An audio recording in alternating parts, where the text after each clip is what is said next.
বিয়ের দিন নিজের মেকআপ নিজে করছো কেন তুমি? আর বলো না, কিছু আর করার নেই। লাস্ট মোমেন্টে এসে আমার যে মেকআপ আর্টিস্ট ছিল সে আমাকে ক্যান্সেল করে দিয়েছে। আমি বুঝি না যে যদি ক্যান্সেলই করার থাকে তাহলে কেন ওরা বুকিংটা নেয়। আর এরকম স্পেশাল দিনে ব্রাইডদের জন্য এই জিনিসটা আমার যেটা হয়েছে, আমি একটাই কথা বলবো যে এটা যেন কেউ না করে।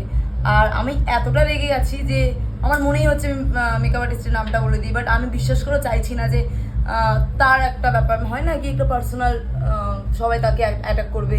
আর আমাকে এমন একটা রিজন দিয়েছে যেটা আমার শুনে মনে হচ্ছে যে পুরোটাই ঢপ।